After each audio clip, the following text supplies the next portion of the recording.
UFC 311 goes down this Saturday night, and it doesn't get any better because you got the lightweight division title on the line, featuring Islam Makhachev versus Arman Tsarukyan. Of course, we got that prediction for you, as well as several other fights on this card. So we'll preview the full card and give you the predictions for really the main attractions. That includes like Yuri Prochazka versus Jamal Hill. Umar Nurmagomedov fights Merab Dvalishvili for the title. So we got those three fight picks for you and several others. Stay tuned. Broadcasting live from an undisclosed location. This is the TCMMA Podcast with your host, Chris Cross. Whoa!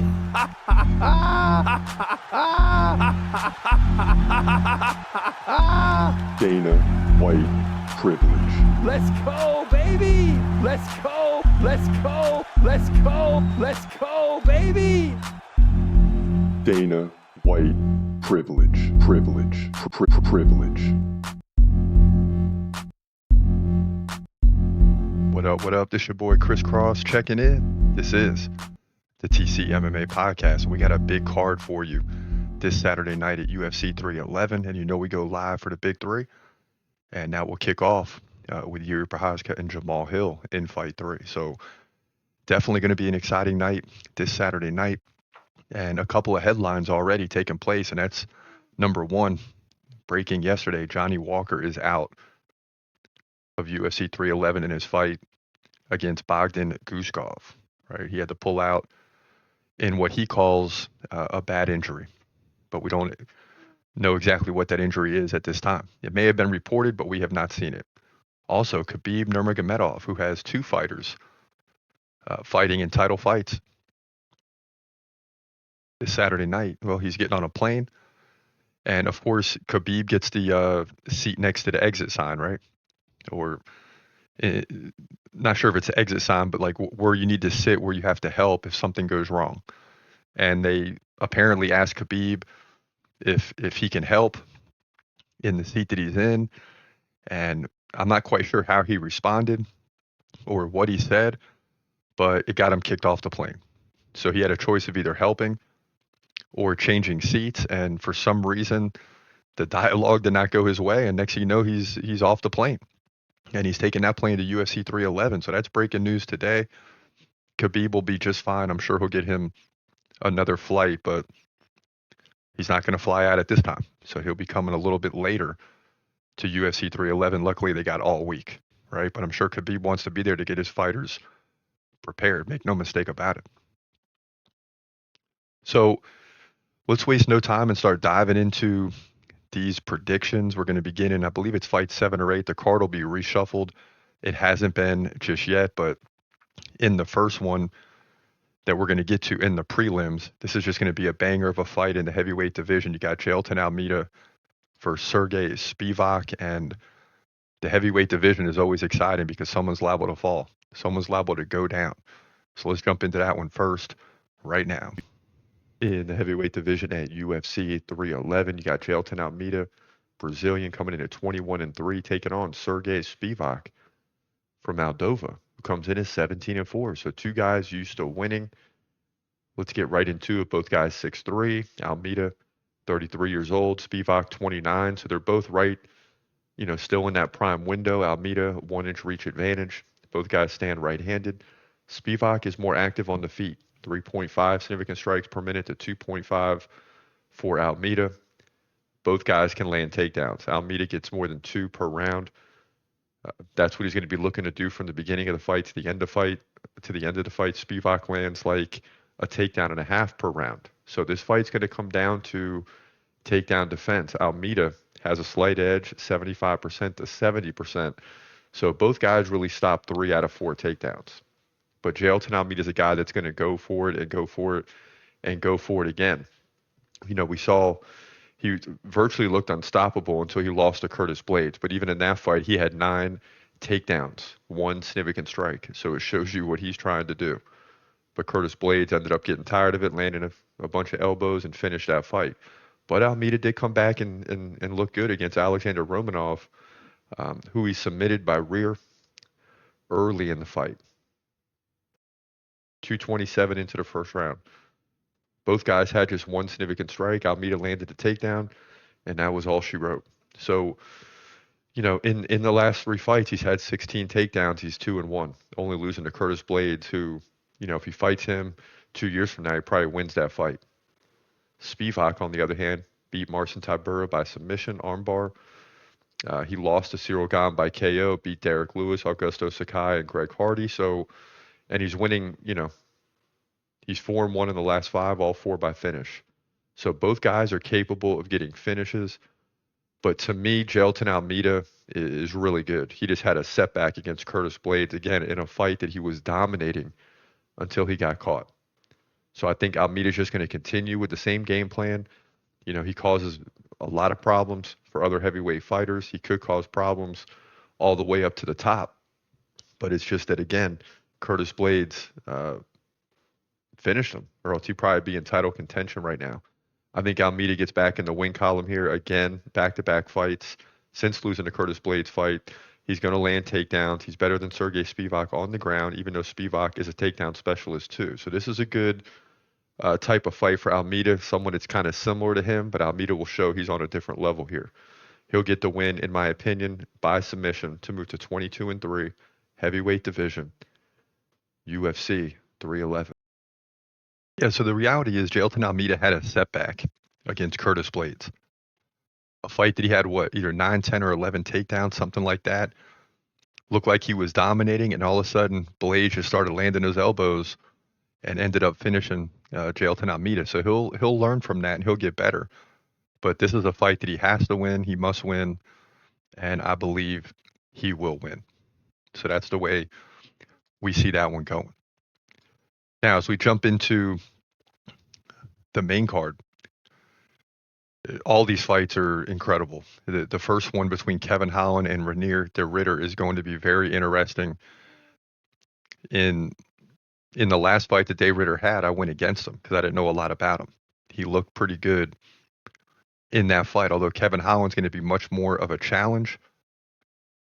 And really, to me, this is a toss-up fight. Let me peek at the odds as they're constantly updated, and it's telling me even. Kevin Holland on his end is a slight favorite, barely. De Ridder is even, so this fight is pretty much even in terms of the odds, and that's how I see it. That's why this is going to be a very difficult prediction. In the middleweight division at UFC 311, you got a big fight here in terms of, how both these fighters are going to look going forward. You got Kevin Holland, 26-12, taking on still somewhat newcomer Reinier de Ridder, who looked phenomenal in his first fight. He's 18-2. This is USA versus Netherlands. De Ridder, 1 inch taller at 6'4". He's 34. Holland, 32. Holland has a 3-inch reach advantage. He stands right-handed. De Ridder stands left-handed. Holland more active on the feet. 4.2 significant strikes per minute to 3.2 for De Ridder. But the takedown game is a different story. I mean, that's really where De Ridder gets his work in, right? He lands 2 takedowns per round. And although Khamzat Chimaev's on a different level than De Ridder, obviously, De Ridder clearly can land takedowns, and Kevin Holland really struggles in that department. At least he did against Khamzat when he got submitted in like 2 minutes. His takedown defense, 54%. That's not going to cut it. He's got to get better there, and I'm sure he's working on it. He's coming off the KO loss to Roman Dolise. He did sub Mikhail Alexichuk, so it's not like he can't go to the ground, but he just gives up those takedowns. Right, he lost to Michael Venom Page by decision. Trailed 41-29 in significant strikes. Venom Page has got that weird stance and style. Really slowed down Kevin Holland. He also lost to Jack Della Maddalena by split decision, so he's lost 3 of 4. Not looking nearly as good as he did when he was Fighter of the Year in 2020 and ran off 5 straight wins. So really struggling. Now, De Ridder, 100% takedown defense. He beat Gerald Mearshart, which really surprised me. It's not that it surprised me with the win, but it surprised me how easily he took Gerald down with 5 takedowns, led 38-30 in significant strikes. If you lead in significant strikes and you have 5 takedowns to 0, you're going to win the fight. And not only did he win the fight, he won it by arm triangle submission in the 3rd round. So here's the deal. You know me, I really like Kevin Holland, but he's been struggling. And I told you, if the Ritter beats Gerald Meerschaert handily, and especially with the finish, I got no way around it. I got to go with him in this fight because he's proved himself, right, at a UFC level. And to me, Gerald Meerschaert is not too bad of a fighter. After he fought Hamza, he won 4 of the next 5 when people were saying he was a nobody. So Gerald Meerschaert is a solid competitor, and De Ritter ran right through him. He should run right through Kevin Holland. Kevin Holland will want to keep the fight standing, but he's going to be under constant pressure throughout this fight. So De Ritter wins. Just really, it comes down to will it be a submission or a decision. But De Ritter, in my book, moves to 19-2, in my opinion, here in the middleweight division at UFC 311. Yeah, and we're certainly taking some flack for this prediction, right? Because everybody knows that we're a big Kevin Holland fan. But I'm also a Gerald Meerschaert fan, and I recognize that he's not very good, but he's pretty darn good. And De Ritter got the win over him, and I didn't think that would happen. So now he gets Kevin Holland, and De Ritter's making me a believer. Kevin Holland is struggling, and this is going to be a very, very interesting fight. But we'll take De Ritter in an even situation to get the job done. Now, lightweight division's on full display in this one, on this card, right? Because you got Beneil Dariush taking on Renato Moicano in fight 4. And, it doesn't get any bigger than this because Beneil Dariush needs a win bad. But Renato Moicano seems to be surging right now and beating a lot of people, trying to work his way back up the rankings. So let's get into this one right now. In the lightweight division at UFC 311, you got Beneil Dariush. He's back. Comes in at 22-5, 22-6. And he takes on Renato Moicano, the Brazilian, who comes in at 20-5. So 2 similar records. This is USA versus Brazil. Moicano, 1 inch taller at 5'11". He's 35, so is Dariush. I like it. Both guys 72-inch reach. I like that. Even so far. But here's where it gets different. Dariush stands left-handed. Moicano stands right-handed, so opposite stance fighters. In terms of activity, pretty close. Moicano 4.4 significant strikes per minute. Dariush 3.8. So you're looking at 7 to 8 significant strike difference in favor of Moicano if the stats hold up. Takedown game almost even as well. Both guys get like 2 takedowns over 3 rounds. So the tiebreaker really comes down to takedown defense. 80% for Dariush. Moicano 72%. So both very good in takedown defense as well. So pretty even fight in a division that's always highly competitive, never easy. Now, Dariush has lost back-to-back fights to Tsarukyan by KO, Oliveira by KO. And we know Moicano has KO ability, right? He's won the last 2 against a surging Jalen Turner. Stopped him by second-round KO. And then Benoit Saint-Denis, a guy that, lost to Poirier, but you feel like, okay, he's better than Moicano, right? Wrong. Moicano KO'd him as well, led 50-25 in significant strikes, had 1 takedown to 0, just dominated him through pretty much a full 2 rounds. So this one's easy for me. It seems like Dariush is trending downward. Moicano is trending upward. He's finding ways to beat very good fighters, and I don't think this one's going to be any different. I like Renato Moicano to win this fight. And, he's Brazilian, so even if it was tied, I'm going with Moicano. I just like him to outstrike Dariush. He's going to be quicker on the feet, stick and move. He'll land a couple takedowns in this fight as well. And he'll just outclass Dariush here. Moicano continues to roll. He gets the victory here, likely by decision, but I'll be interested to see if he can get the KO in the 3rd round. But I think it definitely gets into the 3rd round.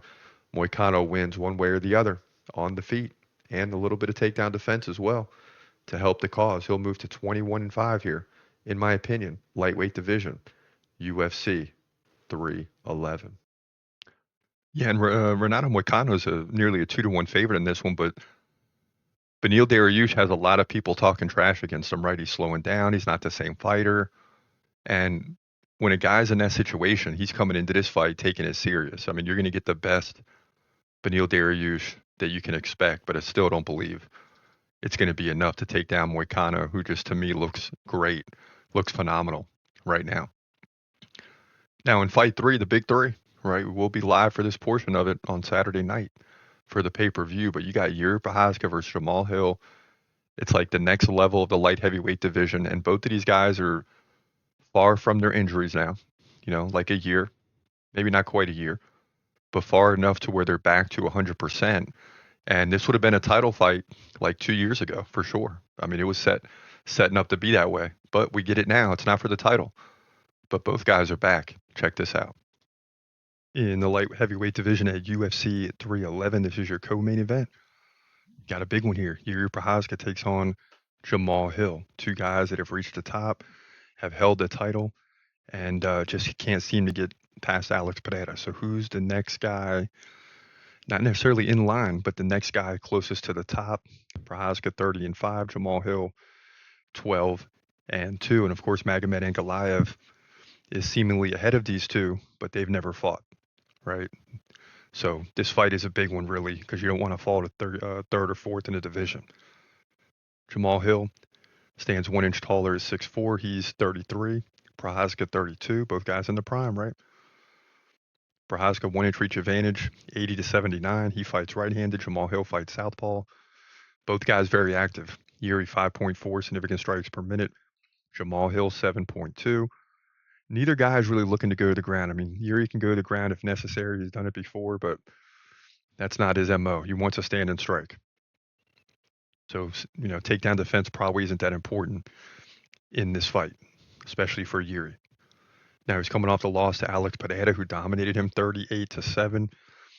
Insignificant strikes on the feet, ended up getting the KO. Prior to that, he did beat Alexander Rakic, who was coming off the injury. That was Yuri's second fight. Yuri ended up getting the TKO in round 2. Prior to that, he lost to Alex Pereira. He was coming off the injury. Both guys have not looked good coming off the injury. Ask Jamal Hill, Chris Weidman, and Yuri. They just have struggled. So he's lost 2 of the last 3, but to one of the best fighters in the world. Jamal Hill, 73% takedown defense. That should keep the fight standing. He also lost Alex Pereira by first round KO. It seems like that's the trend in this division. Before that, he beat Glover Teixeira to take the belt. Won by decision. He ended up getting hurt. So this is his second fight. This is Yuri's third fight. Both of them coming off major injuries. So he did beat Glover Teixeira for the belt. Beat Thiago Santos before that. Johnny Walker, Jimmy Crute. 3 of those 4, not Glover, but the other 3 were by KO. And this is a tough one because I know that I got Yuri on the do list. I'm not sure about Jamal Hill. If he isn't, I need to put him up in there because I just think that Jamal Hill is going to come in here and get the victory. It doesn't necessarily seem like it, right? Because we're all thinking, well, Yuri just lost to Alex Pereira, but he still beat Alexander Rakic. Jamal Hill doesn't have quite the resume. He beat Glover Teixeira, an older guy, but that was an impressive win, man. Because if Glover gets a hold of you, even at this age, he's going to be a problem. But Jamal Hill won that fight. This is his second fight since the injury. Yuri's third, so they're both back, as close to normal as one can be after a major injury. Jamal Hill is probably a little tougher because it has to deal with his ankle, his feet, the Achilles. But he's back, and he's had a year to train now. And despite the fact that Yuri Prochazka has more fights, and I probably should go with Yuri because I got him ranked on the do list somewhere higher than Jamal Hill. Maybe, maybe not. But in my opinion, it's a very close fight, and I'm going to lean towards Jamal Hill. And I actually think Jamal Hill is going to get the KO in round 3. But this is going to be a back and forth fight. One that listen, they're not fighting for the title, but this is a fight where the guys are going to stand face to face and go at it. And anything can happen. I mean, if you want to say that you think Yuri's going to win, fine. I think Jamal Hill's going to win, fine. Bottom line is anything can happen. But I like Jamal Hill to win this one by third round, KO or TKO. At worst, by decision, he'll win 2 rounds out of 3. But yeah, I like him to win. To me, the 13-2 here, light heavyweight division, UFC 311. Yeah, and that's obviously a tough fight prediction. I mean, because both guys we got on the do list, both guys are very good. And you see there, Jamal Hill, number 14, Yuri Prochazka, number 15. So one of these guys is going to slide off the do list potentially, or at least down to like 19 or 20. This would be a bad loss, a tough loss for either guy to take. Make no mistake about it. It's just not one that you can take right now. But yeah, both of those guys on the do list and very good and very capable of getting back to a heavyweight title fight. Please believe it. Now, as we jump into the co-main event, this is for the bantamweight title. You got Umar Nurmagomedov 18-0 versus Merab Dvalishvili, current champ 18-4. And Umar's a heavy favorite, but should he be? I mean, Merab is really good as well. It's going to be interesting. But first, we're going to take you back to some reactions leading up to this point. This is probably a year or two ago when Umar Nurmagomedov had his last KO. Check this out. Next up, Ketlin Vera versus Rockwell Pennington. Both of them are ranked. As I told you, 6 of the 10 fighters are ranked. Oh, big left by Umar. It's over. Woo! With 20 seconds left in the round. I think I blinked. I think I blinked. So the big left by Umar, and that's over. That's it, man. KO win for Umar. Like I said, I'm glad it happened in the first round. That's what we were hoping for. 16-0. Barcelos, a guy who went 85% of the time, went down with officially 4:41, so 19 seconds left in the round. Barcelos moves to 17-4. Yeah, so Umar's a guy that gets a lot of decisions. That was, back in 2022, 2023, when he finished Randy Barcelos and then ran off 2 more decision fights. On the other end, you got Merab, who took the belt, stole the belt, as we like to say. When the contender wins, stole the belt from Sugar Sean O'Malley. Check this out. 49-46, 48-47, 48-47. Unanimous decision. And no. Merab sort of couldn't believe that. 2 judges, 48-47. And now Merab is breaking down a little bit. So I think all the tension is gone because now he got the belt on his waist. And he's going crazy on his knees. And you realize in that moment, okay, I just accomplished the highest level. And then he hugs Aljamain and the coaching staff and things like that. And now the love is coming in. That's what I wanted to see. That's usually what happens. That's what should happen.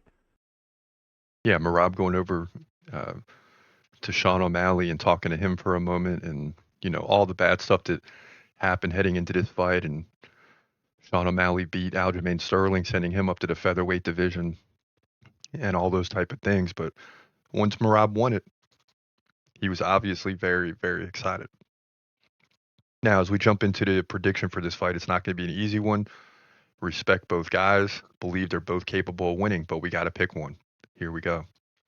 In the bantamweight division for the bantamweight division title and your co-main event at UFC 311, you got Merab Dvalishvili, current champion, taking on Umar Nurmagomedov.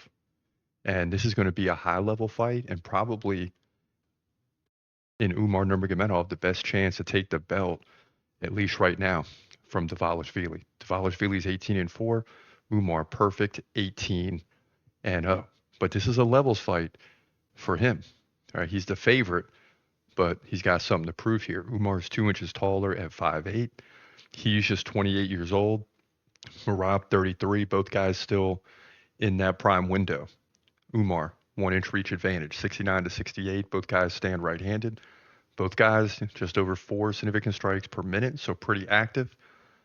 Then things get interesting with the takedown game, right? Merab lands more than 2 takedowns per round, or right at 2, while Umar also lands like 4 takedowns over 3 rounds. So not quite 2 per round, but he's still getting a lot of takedowns. So the takedown game will be important here.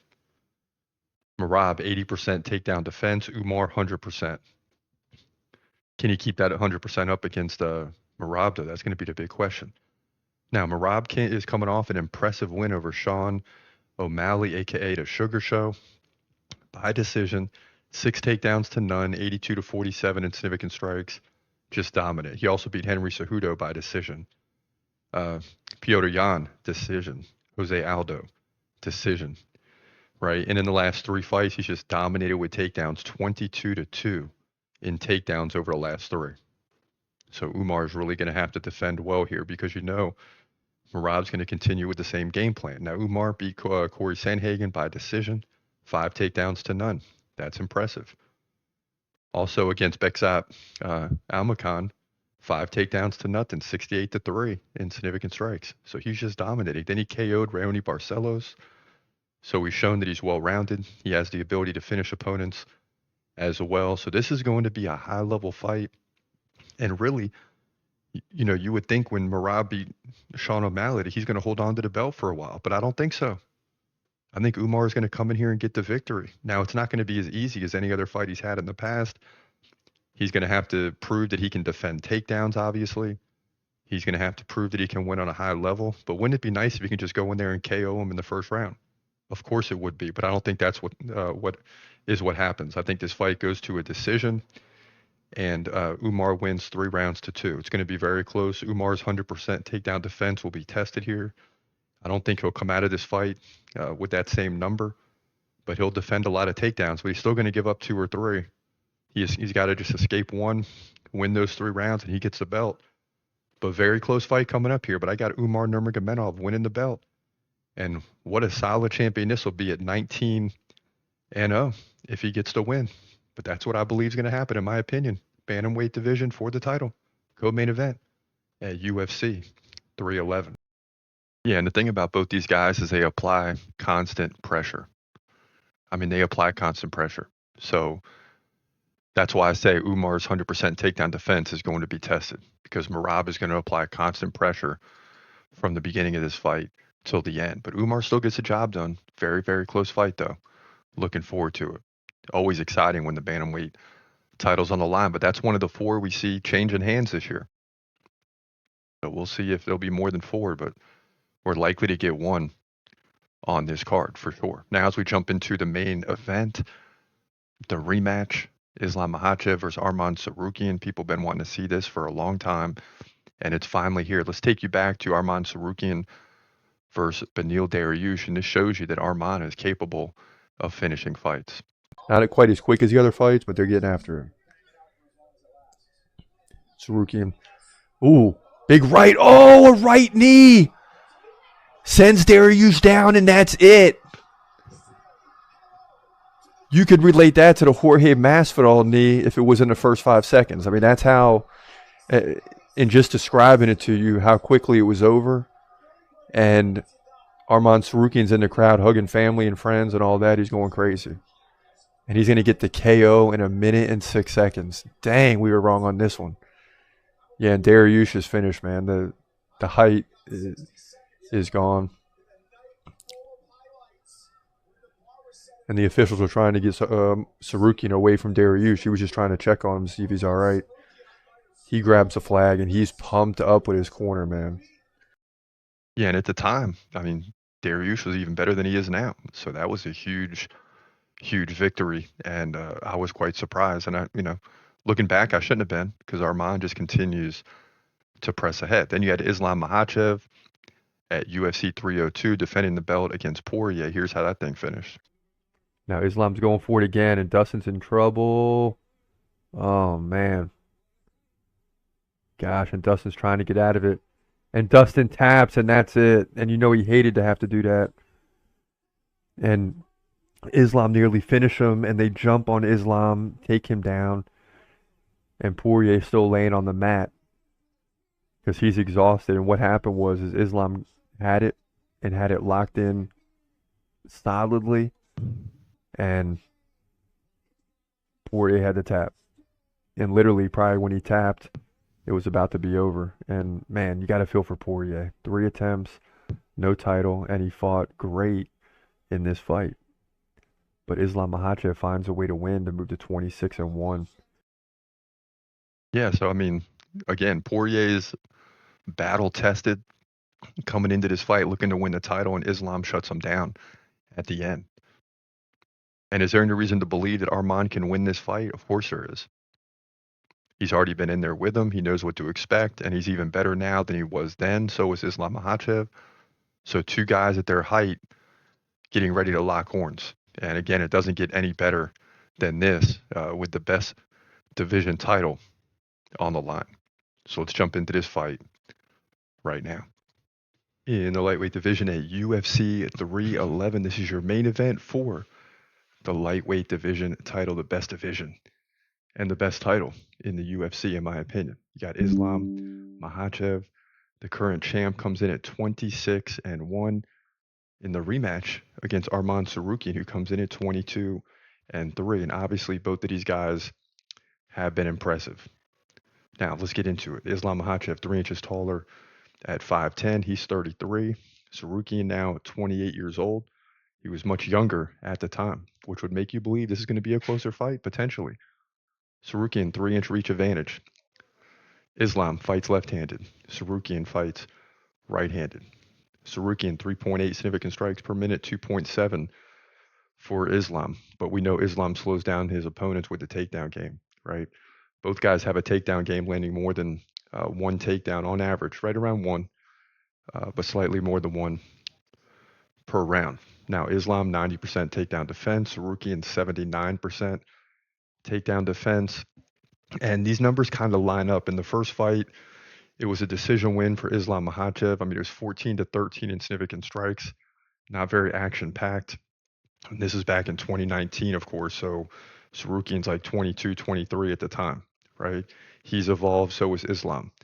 In that fight, 4 takedowns for Islam, 1 for Arman Tsarukyan. And we know the story with both these guys since then. I mean, they've been highly impressive. Tsarukyan has won 4 in a row. He did lose to Mateusz Gamrot by decision, giving up six takedowns to 1 in that fight. And see, to me, that's the problem. Now, Tsarukyan did beat Charles Oliveira by split decision. Didn't give up any takedowns against Charles Oliveira. That was impressive. So it's shown he has gotten better. He hasn't given up a takedown in the 4-fight win streak, and he's had 13 takedowns to 0, basically. But against Mateusz in 2022, he gave up those 6 takedowns. And that leads me to believe that still, even though he's gotten better, he's in the prime window, might even be a champion one day as Islam hits 36, 37, 38, right? Or maybe moves up to the welterweight division. But I don't see him winning this fight right now. Islam is too good. Islam is making sure that he's 100% going into this fight. He's made Tsarukyan wait for several months. So we'll see what happens. But I mean, listen, I can't go against Islam Makhachev. I mean, this guy is the real deal. We got him at like number 3 or 4 on the due list. I think it's number 4, right behind Hamza Chimaev, John Jones, and Alex Pereira. You got Islam Makhachev. So he's one of my favorite fighters. Make no mistake about it. And he should win this fight in dominant fashion. Hopefully, for his sake, he can get the finish, because that would really close the door on all the Arman Tsarukyan talk. That's what I hope happens. That's what I believe happens. But either way, I got Islam Makhachev dominating the ground and winning this fight by decision or submission. We'll see. But he retains a lightweight belt in this one and moves to 27-1, in my opinion, here in the lightweight division for the lightweight division title, your main event at UFC 311. Yeah, so there's just no reason to believe Islam is going to lose this fight. He's at the top of his game. And when he does win this fight, he's done with the lightweight division. Doesn't mean he'll never defend the belt again. I just mean he's dominated everyone that's close to the top. There's no one else that's rising right now that if Arman Tsarukyan can't beat him, that you would say, hey, this guy's coming up. He could challenge Islam. There's just nobody. That's the bottom line. And he's one of my dudes, right? You see him there, number 4. I look at that top 5 is highly regarded. Guys that aren't losing to anybody, including Shavkat Rakhmonov at number 5. So you got that. And, that's the way we see this thing going down. Islam Makhachev defends the belt successfully and continues marching forward. And then he's looking up at the welterweight division potentially and going after that belt, whether it's against Bilal, excuse me, or whoever's there at the time. Now, as we jump into the Q&A, King Terzi talking about Bo Nickel, Hamza Chimaev says it's getting out of hand. I need you to debunk this Nickel clown in a long video if possible. And you're right, I should do a longer video, but we've done so many videos on Hamza. It's clearly known how we feel, where we stand. And I would agree with your statement. I mean, Bo Nickel would have no chance against Hamza. That's just the bottom line. No chance. UFC 311, Kevin Holland versus Renier de Ritter. Reckon Solaka 848 says if you think de Ritter looked phenomenal his last fight, you got to double check your vision. Okay, I understand what you're saying. Maybe he didn't look phenomenal, but he beat Gerald Mearshart, a guy that has a lot of experience. I mean, an absolute ton of experience, and he got the job done. Now, Dana White, Bo Nickel, Chimaya Valdez, 49ers faithful forever says DDP dominates Strickland in my opinion, for sure. Traveler says Bo Nickel is so delusional. Yep, so you got people weighing in on those two topics. Yeah, DDP dominates Strickland, and Bo Nickel is delusional. I agree with both of those statements. Now, Mark Zuckerberg, Journeyman says, no way Mark got red pilled. He sees the winning side is all. Wants on the team. I wouldn't trust that dude for nothing. Glenn Farley says he's just afraid he's going to go to jail. Yeah, I mean, he should be. But he's doing the right thing right now. Gunner says, no, he's not. He's just being smart. He knows all the woke BS is going to subside, and anybody that helped that crap persist for 8 years are now, sucking up to the new regime. The left-wing media is an obvious sign of this. Most have dialed way back on the usual talking points, and people are backtracking to DEI and all that stuff. So that's what you got people, that's what people are talking about right now. I mean, that was a phenomenal interview with Joe Rogan and Mark Zuckerberg. Make no mistake about it. But that's what we got, man. UFC 311 is on deck, and we'll be back throughout the week to update you on all the news, talking points, and trash talking. For now, it's your boy Chris Cross. Have a great day, and God bless. Peace.